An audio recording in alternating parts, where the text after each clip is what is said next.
I'm sure by now some of you have noticed I'm kind of an idiot. Even though I try not to be.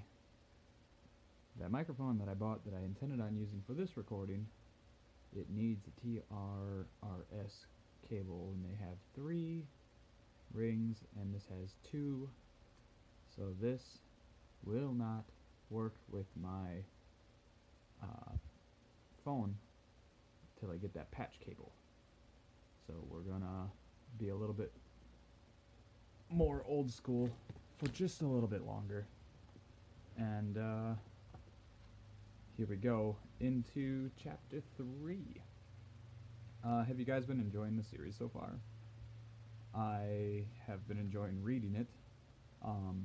It has been a good period of reflection for me. Thinking about what kind of content I'd like to produce, and thinking about ways in which I can be a little bit more effective in what I do. And one of my favorite things that I've done so far was the little snippets that led to the first episode of the Epic of Gilgamesh series. I kind of want to do something like that all the time for all of these, because it helps grab the attention and help you settle in a little bit.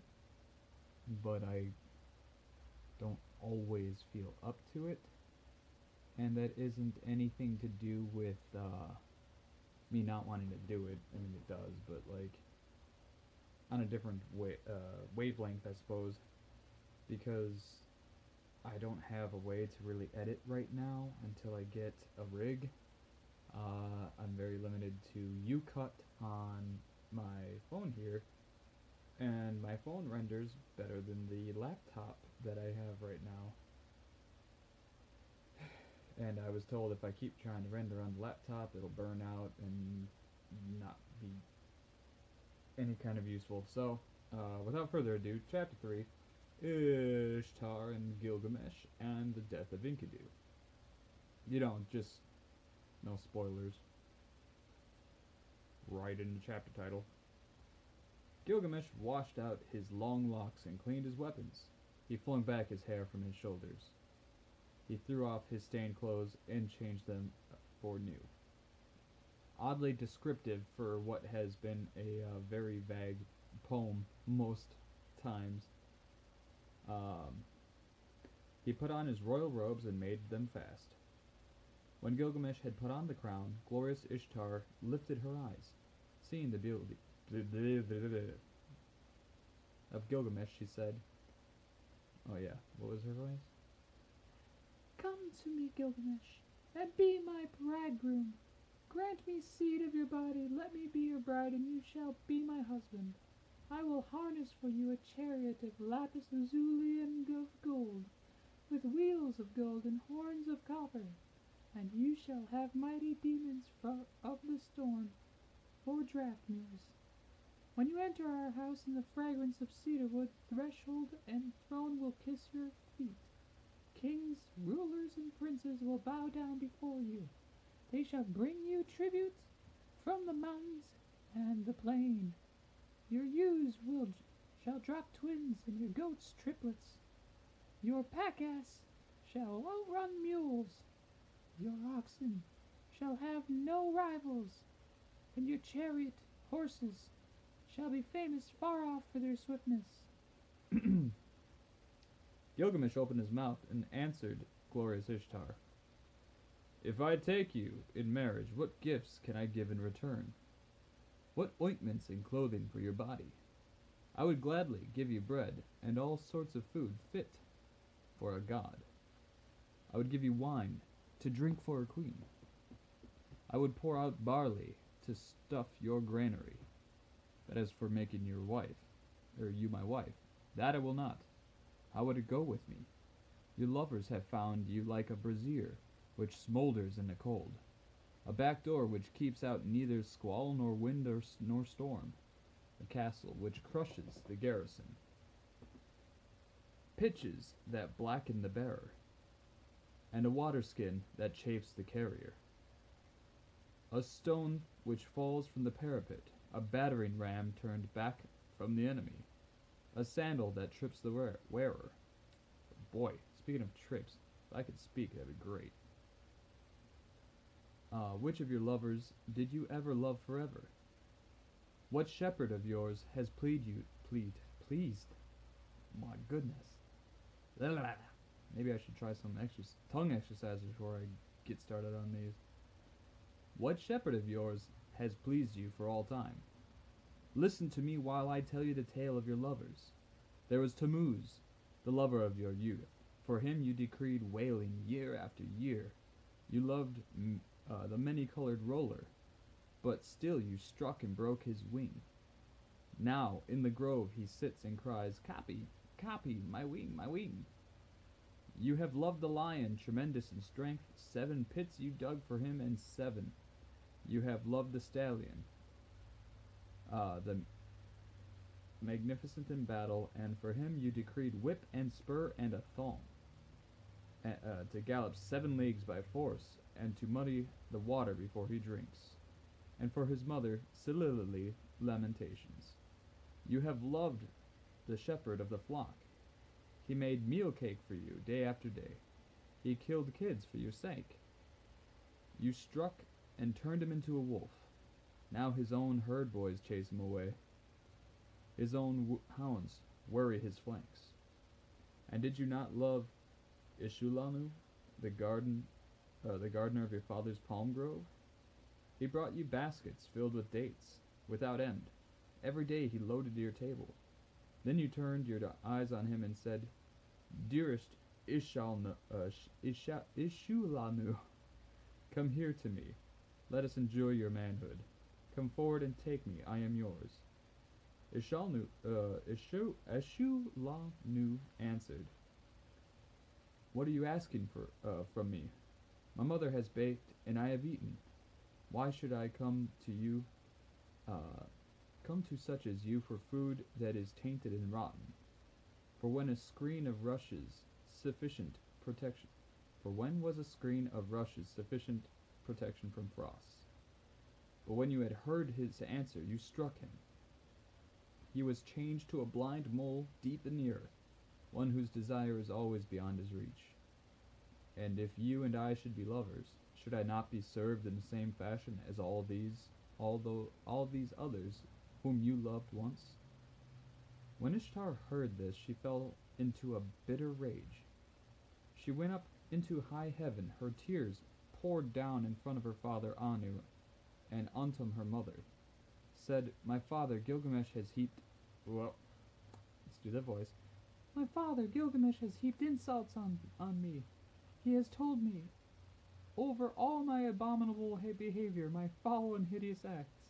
Anu opened his mouth and said, Are you a father of gods? Did you not quarrel with Gilgamesh the king, so now he has related your abominable behavior, your foul, hideous acts?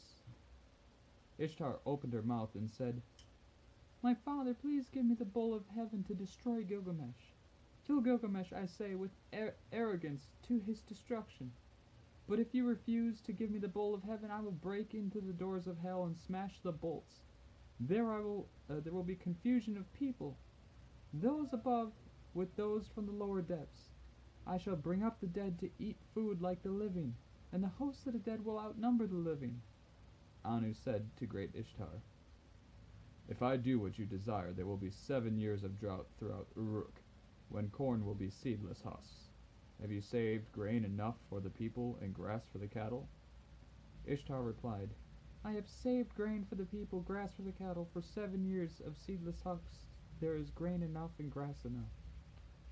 When Anu heard that what Ishtar had said, he gave her the bowl of heaven to lead by the halter down to Uruk. When they reached the gates of Uruk, the bull went to the river. With his first snort, cracks opened in the earth, and 100 young men fell down to death. With his second snort, cracks opened, and 200 fell down to death. With his third snort, cracks opened. Enkidu doubled over, but instantly recovered. He dodged aside and leapt on the bull and seized it by the horns. The bull of heaven foamed in his face. It brushed him with the thick of its tail. Enkidu cried to Gilgamesh, "Oh boy, My friend, we boasted that we would leave endearing names behind us. We thrust in your sword between the nape, or now thrust your sword between the nape and the horns." So Gilgamesh followed the bull.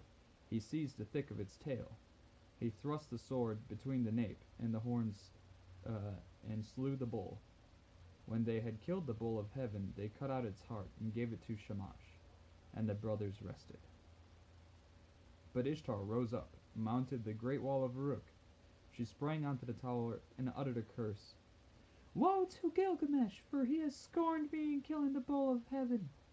When Enkidu heard these words, he tore out the bull's right thigh and tossed it in her face. Jeez. If I could lay my hands on you, it is this I should do to you, and lash the entrails to your side. Then Ishtar called together her people, the dancing and singing girls, the prostitutes of the temple, the courtesans. Over the thigh of the bull of heaven she set up lamentation. But Gilgamesh called the smiths and armorers and all of them together. They admired the immensity of the horns. They were plated with lapis lazuli 2 fingers thick. They were 30 pounds each in weight, and their capacity in oil was 6 measures, which he gave to his guardian god, Lugalbanda. But he carried the horns into the palace and hung them onto the wall. Then they washed their hands in Euphrates. They embraced each other and went away. They drove through the streets of Uruk, where the heroes were gathered to see them, and Gilgamesh called to the singing girls, "Who is most glorious of the heroes? Who is most eminent among men? Gilgamesh is the most glorious of heroes. Gilgamesh is the most eminent among men." And now there was feasting and celebrations, and joy fell in the palace, till the heroes lay down, saying, "Now we will rest for the night." When the daylight came, Enkidu got up and cried to Gilgamesh, "Oh, my brother, such a dream I had last night. Anu, Enlil, Ea, and heavenly Shamash took counsel together, and Anu said to Enlil, 'Because they have killed the bull of heaven, and because they have killed Humbaba who guarded the cedar mountain, one of the two must die.' Then glorious Shamash answered the hero Enlil, 'It was by your command that they killed the bull of heaven, and killed Humbaba, and must Enkidu die although innocent?' Enlil flung into in rage at glorious Shamash. 'You dare to say this? You who went with them every day like one of themselves?' So Enkidu lay stretched out before Gilgamesh. His tears ran down in streams, and he said to Gilgamesh, 'Oh, my brother, so dear as you are to me, brother, yet they will take me from you.' Again he said, 'I must sit down on the threshold of the dead, and never again will I see my dear brother with my eyes.' While Enkidu lay alone in his sickness, he cursed the gate, as though it was living flesh. 'You there, wood of the gate, dull and insensible, witless. I searched for you over 20 leagues until I saw the towering cedar. There is no wood like you in our land, 72 cubits high, and 24 wide. The pivot and ferrule and the jambs are perfect. O master craftsman from Nippur has made you, but oh, if I had known the conclusion, if I had known that this was all the good that would come of it, I would have raised the axe and split you into little pieces, and set up here a gate of wattle instead. Ah, if only some future king had brought you here, or some god had fashioned you. Let him obliterate my name and write his own, and the curse fall on him instead of on Enkidu.' With the first brightening of dawn, Enkidu raised his head and wept before the sun god. In the brilliance of the sunlight his tears streamed down. 'Sun god, I beseech you, about that vile trapper, that trapper of nothing because of whom I was to catch less than my comrade. Let him catch least. Make his game scarce. Make him feeble. Taking the smaller of every share, let his quarry escape his nets.' When he had cursed the trapper to his heart's content, he turned on the harlot. He was roused to curse her also. As for you, woman, with a great curse I curse you. I promise you a destiny to all eternity. My curse shall come on you soon and sudden. You shall be without a roof for your commerce. For you shall not keep house with other girls in the tavern, but do your business in places fouled by the vomit of the drunkard. Your hire will be the potter's earth. Your thievings will be flung into the hovel. You will sit at the crossroads in the dust of the potter's quarter. You will make your bed on the dunghill at night. And by day, you take your stands in the wall's shadow. Brambles and thorns will tear your feet, and the drunk and the dry will strike your cheek, and your mouth will ache. Let you be stripped of your purple dyes, for I too once in the wilderness with my wife had all the treasure I wished. When Shamash heard the words of Enkidu, he called to him from heaven. Enkidu, why are you cursing the woman, the mistress who taught you to eat bread fit for the gods and drink wine of kings? She who put upon you glorious garment. Did she not give you glorious Gilgamesh for your companion? And has not Gilgamesh, your own brother, made you rest on a royal bed and recline on a couch at his left hand? He has made the princes of the earth kiss your feet, and now all the people of Uruk lament and wail over you. When you are dead, he will let his hair grow long for your sake. He will wear a lion's pelt and wander through the desert. When Enkidu heard glorious Shamash, his angry heart grew silent. He called back the curse and said, Woman, I promise you another destiny. The mouth which cursed you shall bless you. Kings, princes, and nobles shall adore you. On your account, a man through 12 miles off will clap his hand to his thigh, and his hair will twitch. For you will undo his belt and open his treasure, and you shall have your desire. Lapis lazuli, gold, carnelian from the heap of the treasury. A ring for your hand, and a robe will be yours. A priest will lead you into the presence of the gods. On your account, a wife, a mother of 7, was forsaken. As Enkidu slept alone in his sickness, in bitterness of spirit, he poured out his heart to his friend. It is I who cut down the cedar, I who leveled the forest, I who slew Humbaba, and now I see what has become of me. Listen, my friend, this is the dream I dreamed last night. The heavens roared. The earth rumbled back in answer. Between them stood I before an awful being, the somber-faced man-bird. He had directed on me his purpose. His was a vampire face. His foot was a lion's foot. His hand was an eagle's talon. He fell on me, and his claws were in my hair, and he held me fast, and I smothered. Then he transformed me so that my arms became wings covered with feathers. He turned his stare towards me, and led me away from the place of Urkala, the queen of darkness, to the house from which none who ever enters returns, down the road from which there is no coming back. There is the house whose people sit in darkness. Dust is their food, and clay their meat. They clothed like birds, with wings for covering. They see no light. They sit in darkness.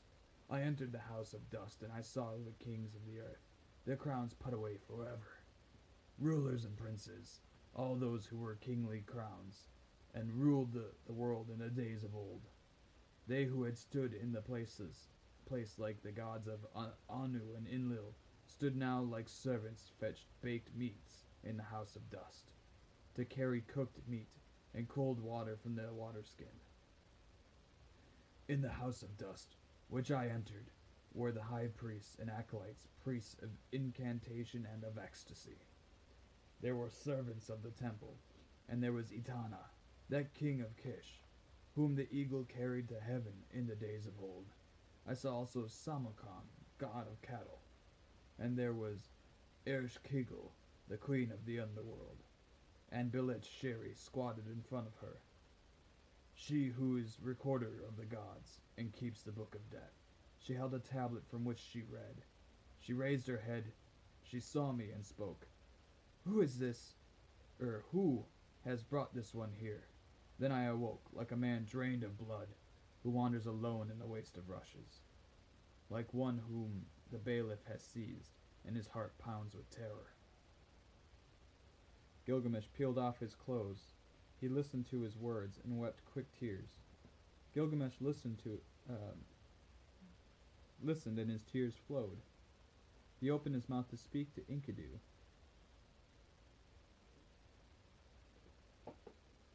Who is there in strong-walled Uruk who has wisdom like this?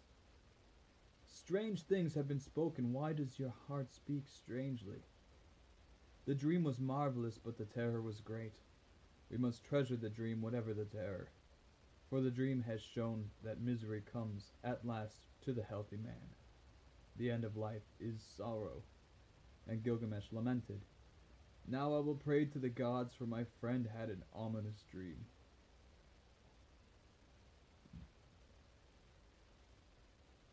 Is this still his quote?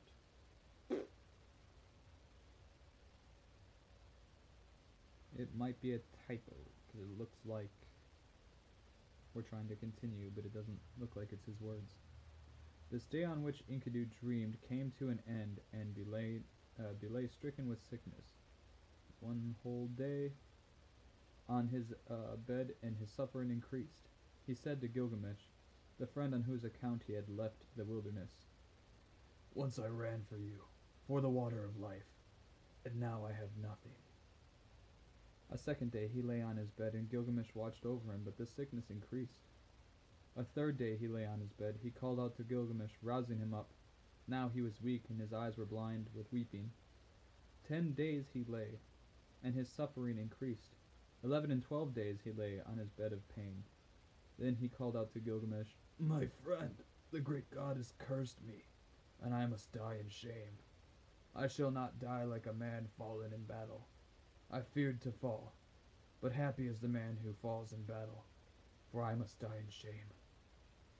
And Gilgamesh wept over Enkidu. With the first light of dawn he raised his voice and said to the counselors of Uruk, Hear me, O great ones of Uruk, I weep for Enkidu, my friend, bitterly moaning like a woman in mourning. I weep for my brother, O Enkidu, my brother. You were the axe at my side, my hand's strength, the sword in my belt, the shield before me, a glorious robe, my fairest ornament. An evil fate has robbed me. The wild ass and the gazelle that were father and mother, all long-tailed creatures that nourished you, weep for you. All the wild things of the plain and pastures, the paths you loved in the forest of cedars, night and day they murmur. Let the great ones of strong-walled Uruk weep for you. Let the finger of blessing be stretched out in mourning. Enkidu, young brother, hark! This is an echo through all the country, like a mother mourning. Weep all the paths that where we walked together, and the beasts we hunted, the bear and hyena, tiger and panther, leopard and lion, the stag, the ibex, the bow and the dove. The river along whose banks we used to walk weeps for you. Ula of Elam and dear Euphrates, where once we drew water for the waterskins. The mountain we climbed where we slew the watchmen weeps for you. The warriors of strong-walled Uruk, where the bull of heaven was killed, weep for you. All the people of Eridu weep for you, Enkidu. Those who brought grain for you eating mourn for you now. Who rubbed oil on your back mourn for you now. Who poured beer for your drinking mourn for you now. The harlot who anointed you with fragrant ointment laments for you now. The women of the palace who brought you a wife, a chosen ring of good advice, lament for you now. And the young men, your brothers, as though they were women, go long-haired in mourning. What is this sleep which holds you now? You are lost in the dark and cannot hear me. He touched his heart, but it did not beat, nor did his eyes lift again. When Gilgamesh touched his heart, it did not beat. So Gilgamesh laid a veil, as one veils the bride over his friend. He began to rage like a lion, like a lioness robbed of her whelps. This way and that way he paced around in bed. He tore out his hair and strewed it around. He dragged off his splendid robes and flung them down as though they were abominations. In the first light of dawn, Gilgamesh cried out, "I made your rest on a royal bed. You reclined on a couch at my left hand. The princes of the earth kissed your feet. I will cause all the people of Uruk to weep over you and raise the dirge of the dead. The joyful people will stoop with sorrow, and when you have gone to the earth, I will let my hair grow long for your sake. I will wander through the wilderness in the skin of a lion." The next day also, in the first light, Gilgamesh lamented. 7 days and 7 nights he wept for Enkidu, until the worm fastened upon him. Only then did he give him up to the earth. For Anunnaki, the judges, had seized him. Then Gilgamesh issued a proclamation throughout the land. He summoned them all, the coppersmiths, the goldsmiths, the stone workers, and commanded them, "Make a statue of my friend." The statue was fashioned with great weight of lapis lazuli and the breast of the gold for the body. A table of hardwood was set out, and on it a bowl of carnelian filled with honey, and a bowl of lapis lazuli filled with butter. Then he exposed and offered to the sun, and weeping he went away. And that's it for chapter 3. Enkidu's voice does a number on my throat. It was way worse when I was sick. I'm happy I'm feeling better now. So, that was chapter 3. We've got chapter 4 to go, and 5, 6, 7. Just a couple more to go.